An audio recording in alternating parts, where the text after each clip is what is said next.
नमस्कार, बिहार संवाददाता देख रहे हैं आप और मैं हूं आपके साथ साक्षी। देश के अन्य हिस्सों की तरह अप्रैल मई 2021 के विनाशकारी डेल्टा लहर के दौरान बिहार भी जरूरी स्वास्थ्य सेवाओं की कमी से लगातार जूझ रहा था। मगर उस दौरान सबसे खराब हालत एम्बुलेंस सेवा डायल 102 की थी, जिसे 2017 और 2022 के बीच पशुपतिनाथ डिस्ट्रीब्यूटर्स प्राइवेट लिमिटेड और सम्मान फाउंडेशन का संघ संचालित कर रहा था। बता दें, कोविड महामारी के दौरान 2 घातक वर्षों 2019 और 2021 के बीच 12 ऑडिट रिपोर्ट में सामने आया कि इन एम्बुलेंसों में कई कमियां थी। इन एम्बुलेंस में एक्सपायर्ड दवाओं के मिलने से लेकर ऑक्सीजन सिलेंडर की गैर मौजूदगी, पर्याप्त स्टाफ की कमी और गंदगी पाई गई थी। मगर उसे चलाने का ठेका फिर से पुरानी कंपनी को दिया गया है। इसी को लेकर पूर्व केंद्रीय मंत्री और बीजेपी सांसद रविशंकर प्रसाद ने एक प्रेस वार्ता किया है और प्रेस वार्ता के दौरान जेडीयू पर जमकर निशाना साधा। देखिए क्या कुछ कह रहे हैं बीजेपी सांसद रविशंकर प्रसाद। बिहार के लोकहित के एक बहुत ही महत्वपूर्ण विषय पर अपनी टिप्पणी देने के लिए मैं आपके समक्ष उपस्थित हुआ हूं। कल इस विषय को हमने उठाया था तो जदयू की ओर से सफाई दी गई थी। ये मामला बिहार की आम जनता के जीवन स्वास्थ्य के संबंध में है। आपको मालूम है, एक फ्री एम्बुलेंस सर्विस चलाई जाती है जिसमें फ़ोन करने पर गर्भवती महिलाएं, बच्चे इत्यादि को अस्पताल पहुंचाने में सेवा दी जाती है। उस एम्बुलेंस में जीवन बचाने वाली दवा होनी चाहिए, उसमें ऑक्सीजन होना चाहिए, उसमें एयर कंडीशनिंग की फैसिलिटी होनी चाहिए ताकि जल्द से जल्द गंभीर अवस्था में गरीब रोगी, बच्चों, गर्भवती माताओं, वृद्धों सबों को अस्पताल पहुंचाया जाए। एक कंपनी है पशुपति डिस्ट्रीब्यूटर का करके private limited, Pashupatinath distributor private limited. ये जदयू के एमपी हैं, माननीय जहानाबाद के एमपी, उनके बेटे की कंपनी है। इसको पहले ये 5 साल के लिए मिला था, इस बार दोबारा 5 साल के लिए दे दिया गया, सभी नियम प्रक्रियाओं की अवहेलना करके, और 3 साल तीसरी बार करने का भी उसमें ऑप्शन पहली बार लगा दिया गया। जिनको नहीं मिला वो कोर्ट में गए, मामला कोर्ट में पेंडिंग है। फिर बिहार सरकार ने एडवोकेट जनरल की राय की अनुशंसा के आलोक में इनको दे दिया। कहा गया लोएस्ट बिडर हैं। जहाँ तक हमारी जानकारी मिली है कि पूरे आवश्यकताओं को शिथिल किया गया। आपके पास इतना कॉल सेंटर होना चाहिए, इतना एम्बुलेंस चलाने का अनुभव होना चाहिए। दिल्ली के अखबार इंडियन एक्सप्रेस ने इस पर बहुत बड़ी तहकीकात की है और आज दूसरी जो खबर आई है वो और चौंकाने वाली है और बहुत चिंताजनक है। बिहार सरकार की स्वास्थ्य सेवाओं के द्वारा कोविड काल में जदयू के एमपी के बेटे के इस एम्बुलेंस चलाने वाली कंपनी की ऑडिट की गई और ऑडिट में पाया गया कि एक्सपायर्ड मेडिसिन थी एम्बुलेंस में।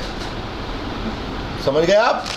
एम्बुलेंस में एक्सपायर्ड मेडिसिन पाई गई और ऑक्सीजन सिलेंडर भी काम नहीं कर रहा था और कई बार तो आपके एसी भी नहीं काम कर रहा था।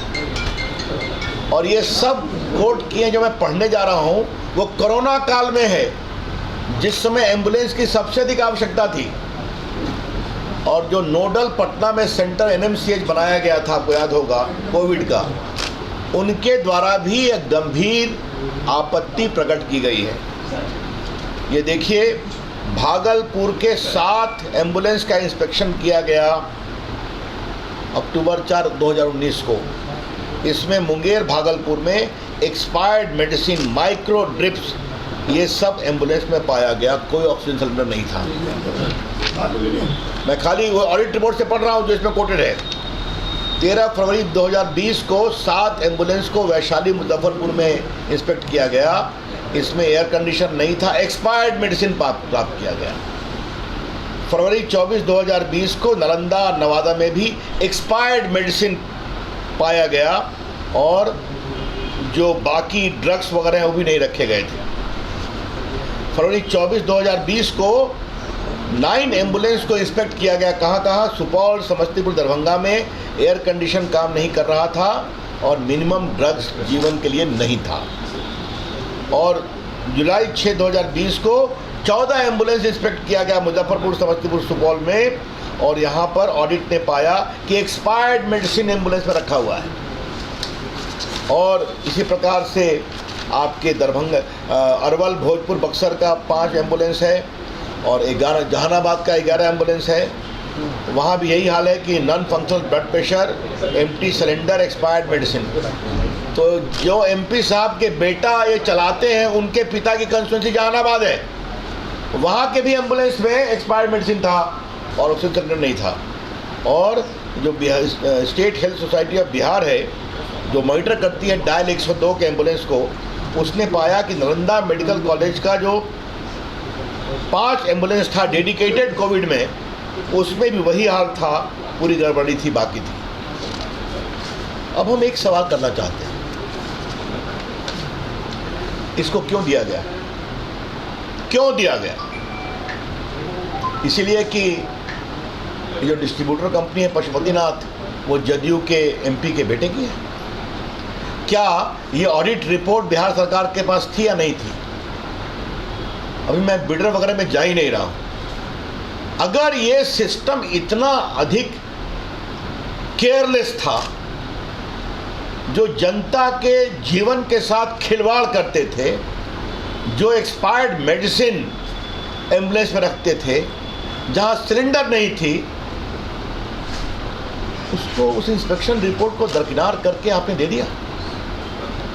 नीतीश कुमार जी, आपको इसका जवाब देना पड़ेगा कि 5 साल दोबारा किस आधार पर इस कंपनी को दिया गया है। क्या कोई लोअर बिड दे करके अगर पूरी चीज़ को शिथिल करवा करके अपने दबाव का दुरुपयोग करके इस तरह की मेडिसिन रखता है नीतीश कुमार जी? कि आपकी सरकार बिहार के आम गरीब लोगों के जीवन से खिलवाड़ कर रहे हैं? कि जो डिस्ट्रीब्यूटर कंपनी एक्सपायर्ड मेडिसिन लेके चलती है, जो विस्तार से इस इन्वेस्टिगेटिव रिपोर्ट में लिखा हुआ है, किस किस एम्बुलेंस में ये पाया गया। और आपको हम बता दें, जिसको भी ये काम मिलता है उसका काम है गांव से या किसी मोहल्ले से एम्बुलेंस गया तो उसको लेकर के अस्पताल पहुंचाना। तो ऑक्सीजन ज़रूरी है, मेडिसिन ज़रूरी है, जीवनदायिनी, और ये सब एक्सपायर्ड है। तो इसकी मैं बहुत भर्त्सना करता हूँ। मैं मांग करूँगा कि तुरंत इनके एम्बुलेंस सर्विस को रोका जाए। मैं बहुत गंभीरता से मांग कर रहा हूँ। बिहार सरकार के द्वारा बिहार की गरीब जनता के जीवन के साथ, सुरक्षा के साथ जो खिलवाड़ किया गया है, तो मैं मांग करूंगा कि अगर थोड़ी भी लोक लाज है तो तुरंत में इसको रोका जाए और इसके पूरे मामले की जांच कराई जाए। इसी से 2 सवाल मुझे पूछना है। जो लोग 23 तारीख को यहाँ जमा हो रहे हैं, नरेंद्र मोदी जी के विकल्प के रूप में क्या होगा देख लीजिए, कोई वैकेंसी नहीं है। क्या कांग्रेस के लोग नीतीश कुमार जी से सवाल पूछेंगे? क्या सीपीएम के लोग नीतीश कुमार जी से सवाल पूछेंगे? क्या अखिलेश यादव सवाल पूछेंगे कि आपके राज्य में क्या हो रहा है? एक तरफ गंगा जी में पुल गिर जाता है और एक तरफ गरीब लोगों के स्वास्थ्य के साथ, जीवन के साथ खिलवाड़ होता है। क्या इसी सुशासन की बिना पर ये लोग साथ खड़े होंगे? ये सवाल हम जरूर पूछना चाहेंगे। और इसी में एक और बात कहनी है। की सरकार के उसमें ऐसा है, कुछ कारण से ना कुछ मामला गड़बड़ाया है। अगर नीतीश कुमार इस सरकार के मुखिया हैं तो उनकी नैतिक जिम्मेवारी है। उनको तो उसी समय जब पूरी ऑडिट रिपोर्ट आई, कार्रवाई क्यों नहीं की गई? क्या मैं क्यों नहीं मानूं कि इनके पीछे नीतीश कुमार की सरकार खड़ी थी? और दोबारा क्यों दिया गया 5 साल के लिए और 3 साल क्यों ऐड कर दिया गया? तो ये सारी परिस्थितियां बार बार बताती हैं कि किस प्रकार से सरकार के द्वारा इस संस्था को मदद की जा रही स्वास्थ्य है। मंत्री तो मंगल पांडे थे। स्वास्थ्य मंत्री मुख्यमंत्री नीतीश कुमार थे और वो जदयू के एमपी हैं। चलिए, राजद के नेताओं ने विधानसभा में सवाल खड़ा किया था, लेकिन उसके बाद से सरकार बदल गई तो वो सवाल नहीं कर सकते। तो ये सवाल आपको उनसे पूछना चाहिए, हमसे नहीं। हमने तो ये भी सुना है कि इससे वो इतने परेशान थे कि तेजस्वी जी ने अपने घर के बंगले में एक सेंटर खोला था लोगों की मदद करने के लिए। ये सवाल आपको उनसे पूछना चाहिए। चलिए, और कोई सवाल इस पर तो नहीं? तो आपने देखा रविशंकर प्रसाद जेडीयू और नीतीश कुमार पर हमलावर नजर आए। आपकी इस वीडियो पे क्या राय है हमारे कमेंट बॉक्स में जरूर बताएं और ऐसी तमाम खबरों से अपडेट रहने के लिए देखते रहें बिहार संवाददाता।